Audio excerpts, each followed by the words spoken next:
Okay, you are welcome. Let's solve this first order differential equation problem. Yes, we have cos squared x dy over dx equals to y plus 3. So we have to find the general solution.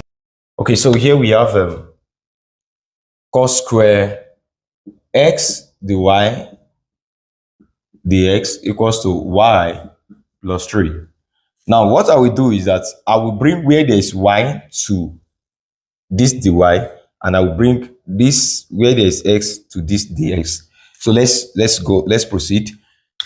If I use this to multiply this, I will have cos square x dy all over. It is only the x that is left here.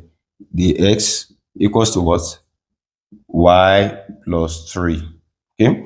So I will cross multiply over 1. Okay. So 1 times this, it will still give me this, right? Which is cos square x dy. That is for this side. This times this, we have y plus 3 dx, right? But what did I have in mind to do is that I want to bring where there's y to beside this dy, and bring where there's x to beside this dx. So what will I do? Let me bring this x to beside this first. So I will divide both side by what? Cos square x cos square x. So this will cancel this, right? So here I'll be left with what? The y equals to y plus 3 all over what? Cos square x. Yeah, I've successfully brought where there's x to the this side of the x. So I need to bring where there's y to this side of this dy. So we have it in this way. So for me to bring this to this part, I will divide both side by what? Y plus what? 3.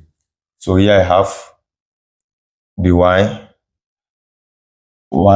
plus 3 dx all over cos square x. So I said we will divide both side by this so that this can leave, it can cancel from this part and it will be presented. So we divide both side by y plus 3, we have y plus 3 divided by y plus 3. So y plus 3 here, we cancel this. At the left hand side there, we have the y over what? Y plus 3, right? Y at the left here, we have the x over cos square x, right? So I can further rewrite this as 1 over y plus 3, right? Dy. And at the left, I can further rewrite it as 1 over cos square x dx. Do you all agree? If I say 1 times the y, it will still give me this dy all over this. 1 times this will still give me this all over this. So it's still the same. So what is the next thing to do here is to take the integral of both sides. Take the integral of both sides. So if I take the integral of both sides, at the left here, if I integrate this, what will I have? Now, if you notice, this be based on integration based on substitution method.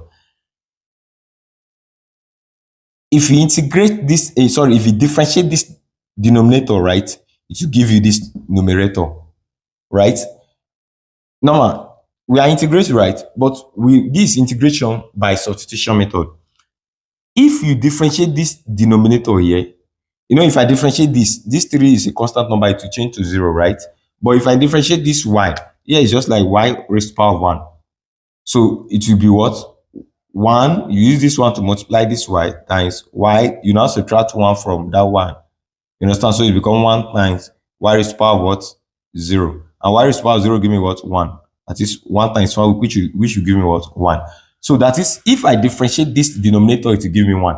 And you notice that it is that same one that is present in the numerator too. So that is, we can apply integration by substitution here. So for you to integrate this now, you will then take the ln of the denominator. So which will be ln into bracket y plus 3. That is just the rule. That if you notice that if you differentiate your denominator and it will give you this numerator, because you are integrating, so just take the ln of that same denominator.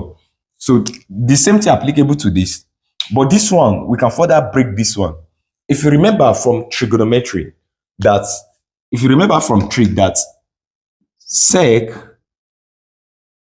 is equals to what? 1 over cos. Let's say sec x is equals to 1 over cos x, right? If you remember. So sec square x will be equals to what? 1 over cos square x, right? So that is this 1 over cos square x is also the same thing as what? Sec square x, which is equals to integral sec square x dx, right? Okay. So this will give me a ln into bracket y plus 3 equals to, now whenever you integrate sec square x, you know this sec square is the same thing as 1 over cos square x. So whenever you integrate this sec square x, it will give you tan square, sorry, to give you tan x, to give you tan x. And don't forget to include your constant whenever you are integrating. So this is our final answer. See you in my next video. Please consider to subscribe, like, comment, and share to your friends. Let them learn too. Thank you very much.